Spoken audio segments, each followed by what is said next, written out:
Mr. President, and I invite you to say a few words, and that will be followed by Q&As. And I know a number of you have asked for one-to-one interviews, which we'll be able to facilitate at the end of the Q&A. Mr. President, over to you. You can stay there if you wish, sir. Of course.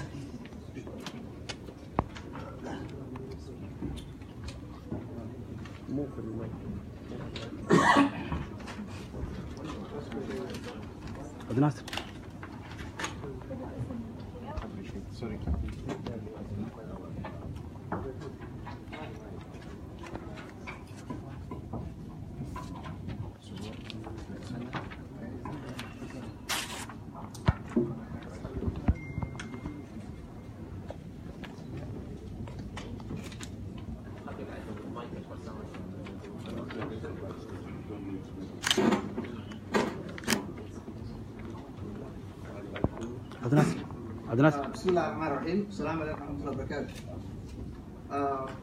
Thank you for having me. It's a great pleasure to be with you today.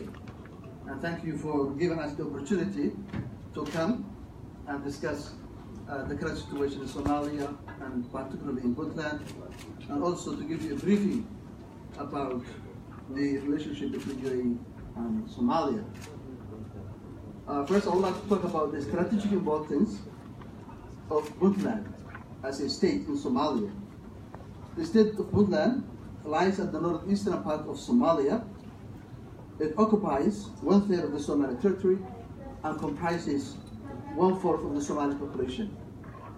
It's strategically located and is the only state that borders both the Red Sea and the Indian Ocean.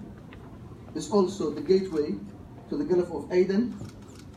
Puntland is the most peaceful state of Somalia.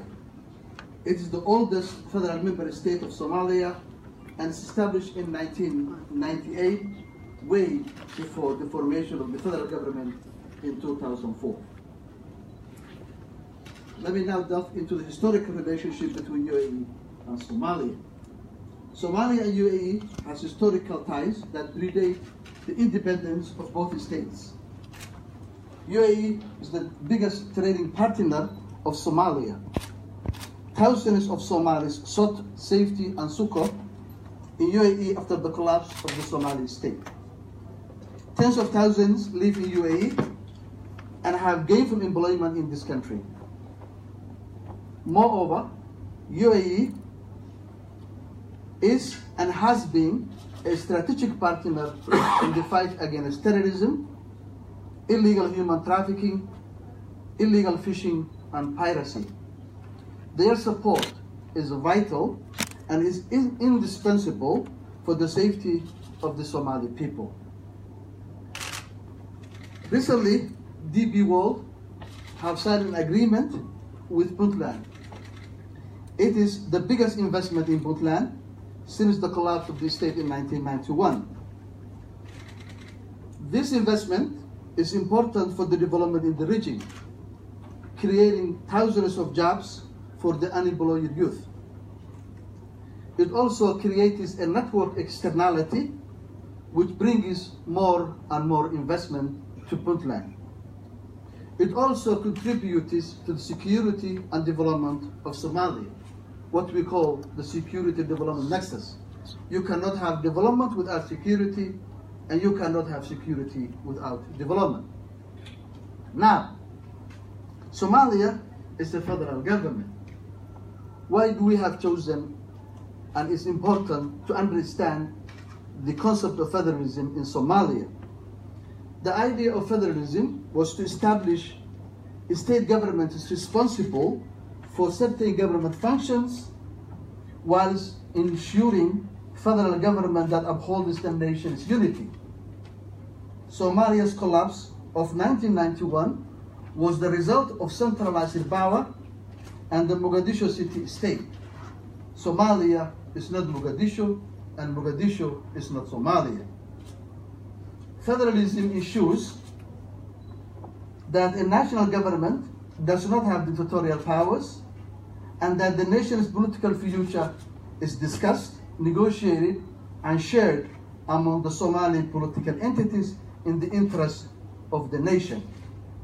We support a federal government that upholds the federal constitution by protecting the federal government's rights and also respecting the rights of state governments in their areas of jurisdiction. It's important to understand that under federalism, all government powers is exclusive, concurrent, or residual. Residual means powers not explicitly declared in the federal constitution belongs to the states. It's important that all government institutions, federal and state, work together toward a common goal of saving Somalia. Federalism is supposed to ensure cooperation among federal and regional states, especially security cooperation and business competition. Under the federal constitution, it provides the following powers. Article 54 of the Puntland Constitution stipulates that the government of Puntland may enter into agreements with national and foreign companies and can assign licenses for benefiting from natural resources.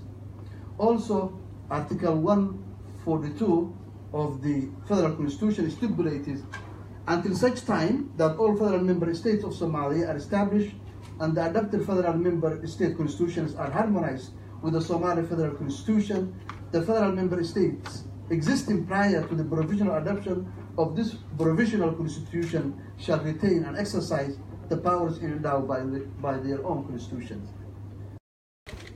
accepted by both constitutions. Thank you again for having me, and I will welcome your questions, and if you may have some. Thank you.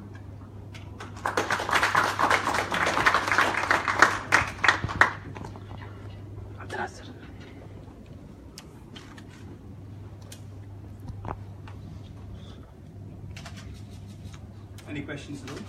Please. If you could just state your name and your title before stating your question. Hello, I'm Noah Browning, a Reuters, and I have two questions. Given the events that have been unfolding in Muqdisho in the last week, is there any concern that the Qatari-UAE dispute will further destabilize Somali politics? And following in on that, given the UAE's military moves in Yemen, its new base in Eritrea, is there any concern that the Red Sea area on both sides of its coast will become a kind of sphere of influence, a competition between various powers, namely, the UAE and Iran, Qatar and the UAE, and even Security Council powers like China and France, United States. Thank you. Thank you. Two good questions. The first one, regarding the relationship between UAE and Somalia. In any diplomatic relationship, sometimes there are hiccups. We believe this dispute will not last long because the relationship and brotherly cooperation between Somalia and UAE supersedes and is more important than the arguments. I think this is a win that will pass soon, and I'm sure the relationship between Somalia and UAE is long-lasting, and it will improve hopefully in the near future. And I think, as I said, this week hiccup will be overcome soon. As far as the Red Sea and I'm not following the politics that's taking place in Yemen, but Puntland, as you know, there's a thin water between Puntland and Yemen. And obviously that's why I was discussing the cooperation between UAE and Somalia regarding the trafficking of non-state actors such as Al-Shabaab, ISIS, illegal fishing, illegal human trafficking. These are the areas that we really closely cooperating with the UAE.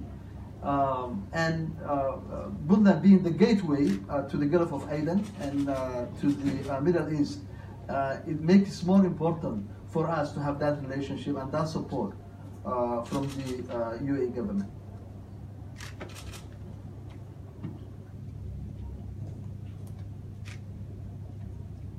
Thank you very much. Questions? Another question.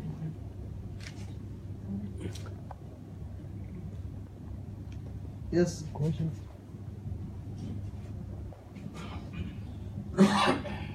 Up here, the other side, sir.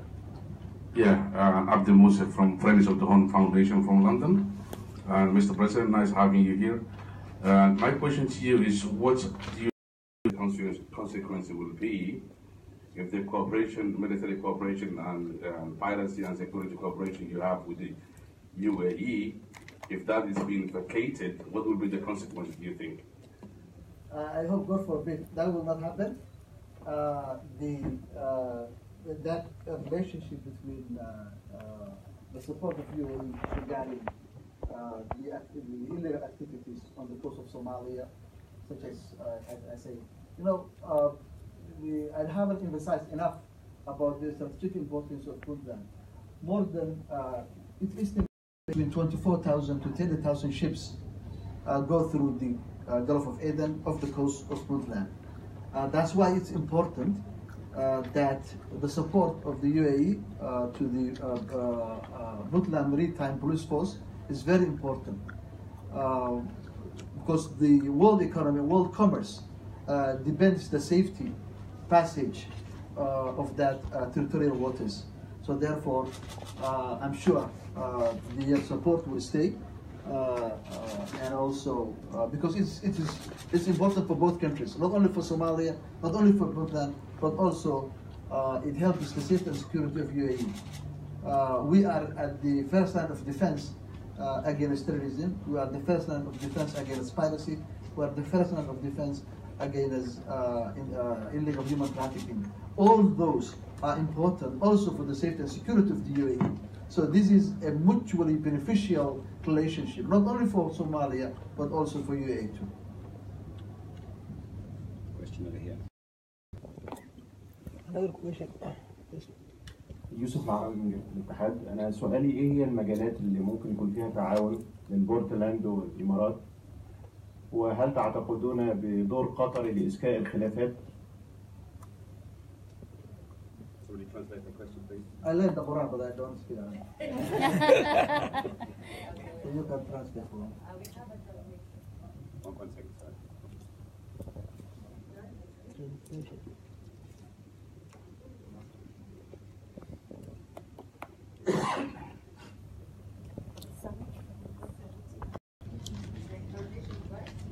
You just relay the question. Perhaps, Sana, you could just relay the question for him.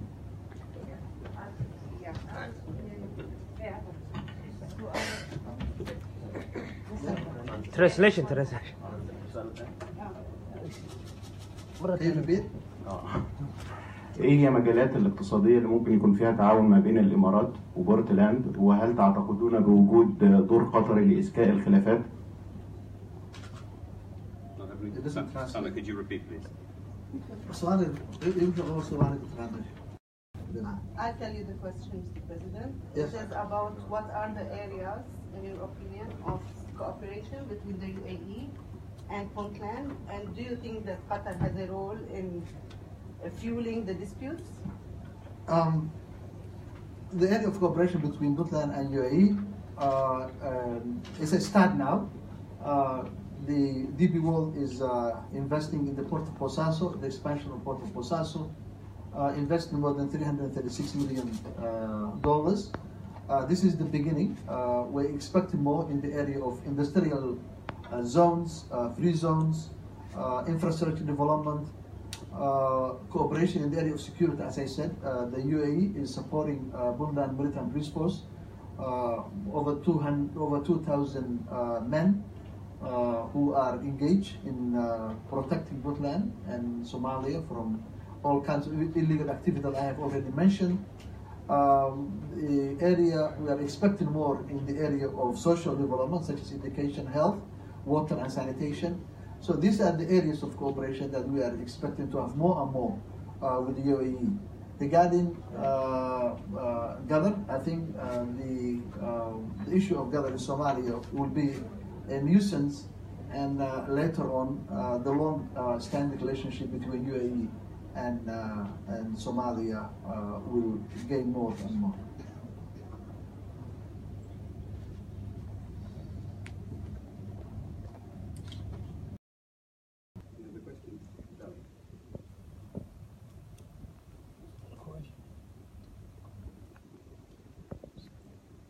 I'm Charlie Mitchell from The National, a newspaper in Abu Dhabi.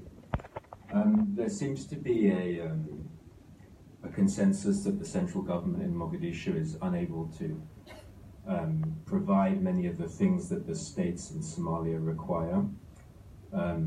It seems that that's part of the reason that Somalia ended up getting involved to an extent in the Gulf dispute. So I wondered if you disputed that notion, and if and sort of where you saw the future of Puntland within that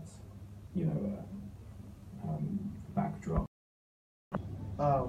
Obviously, you are stating the facts, and that's true, because the reach of the federal government is very limited regarding Somalia.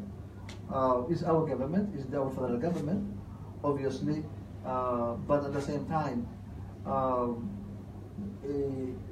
this country is getting out of the long civil wars, and it takes a while for the collapsed state to bring those pieces back together. We are in the process of doing that. We are in a healing process. We need to address these issues very carefully, bringing back Somalia, and making it a viable state will take a while, but we are getting there. We see the light at the end of the tunnel, but we can reach there by consensus, mutual understanding between the center and the periphery, and we're doing that. And hopefully we will gain our lost bounty, and Somalia will be a useful member among the community of nations soon, and we got it there.